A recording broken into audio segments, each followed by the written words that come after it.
Hi guys, I want to talk about the Citizenship Amendment Bill.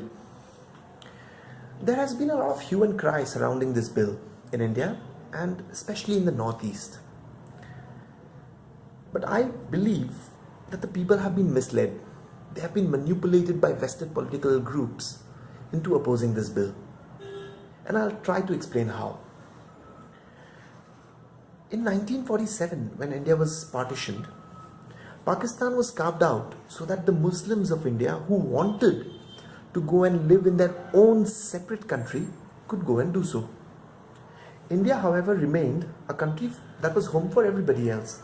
The Muslims who did not want to go, and all the non-Muslims, the Hindus, the Christians, the Buddhists, the Sikhs, and everybody else. The secular fabric of India remained intact. However, the same cannot be said about Pakistan and now Bangladesh also. You see, at the time of independence, there were about 13% Hindus in Pakistan, and there were about 7% Christians in Pakistan. There were about 28% Hindus in Bangladesh and 7% Christians in Bangladesh. Today, there are only 1.6% Hindus in Pakistan and 1.6% Christians in Pakistan. There are less than 10% Hindus in Bangladesh and less than 0.5% Christians in Bangladesh. Now my question is, where did these minorities, Hindus, Christians and other minorities from these two countries go? They could not have just disappeared. See, two things happened. Number one, the majority Muslim population of both these countries grew at a much rapid rate. So their proportion in the entire population increased, number one. Number two, and very significant, the minorities of these countries, the Hindus and the Christians especially, were prosecuted. They were butchered, they were killed, they were raped, they were treated horribly. Their state of affairs was horrendous, and their population gradually declined. For example, if we talk about Christians in Pakistan and Pakistan alone, for example, in 2016, I think all Christian TV channels in Pakistan were banned completely. In 2014, this horrible incident happened in Islamabad. I'll tell you what.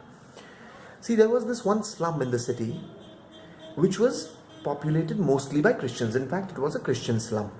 And the Capital Development Authority of Islamabad decided to raze it, completely remove it. A petition was filed in the Pakistani Supreme Court, and the Supreme Court asked why.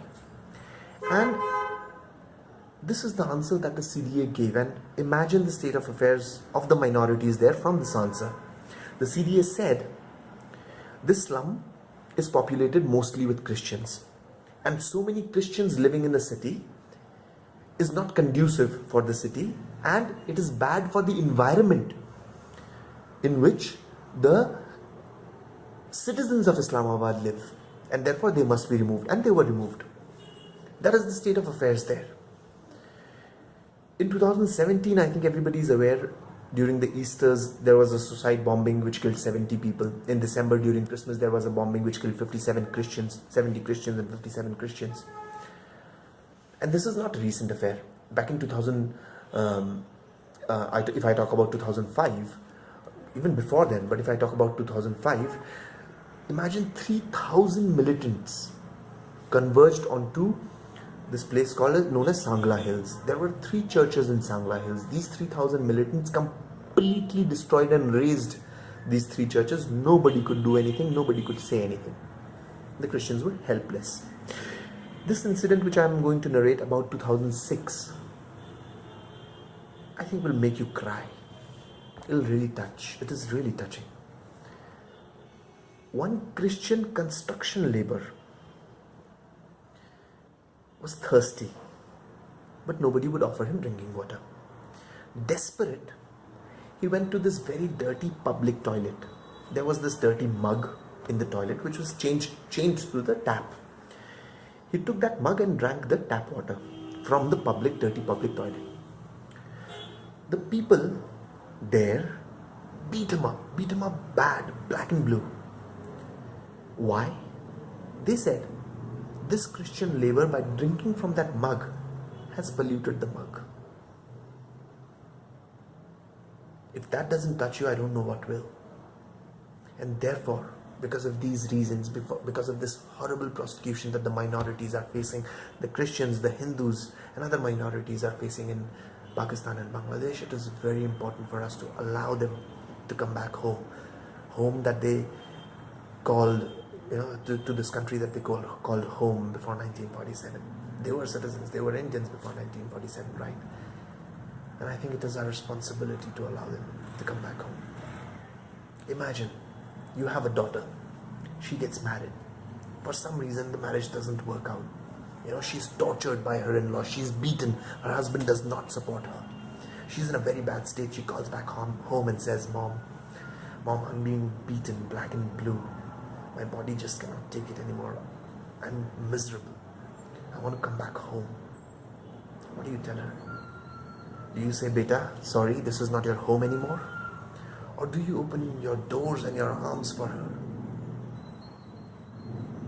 That is the state of the minorities, our Christian and Hindu minority brothers in Pakistan and Bangladesh. And we have to open our hearts and our doors for them. We have to allow the passage of the Citizenship Amendment Bill. Now people may ask, or people ask me, what about the Muslims? There are a lot of Muslims who are coming into India from these two countries.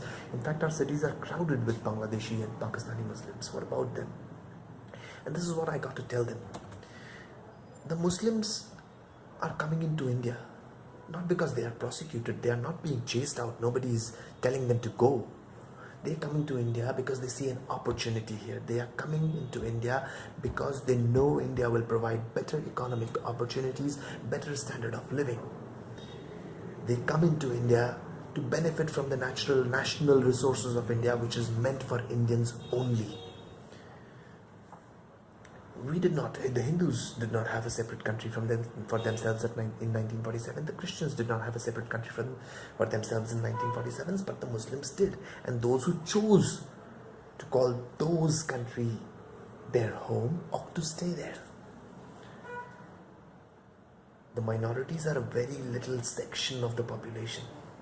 Very small section, 1.6%. Christians, 1.6%. 0.5% Christians in Bangladesh. And if they are scared and if they are in danger, I think we ought to be humans for them. That is all that I wanted to share about the Citizenship Amendment Bill, my personal views.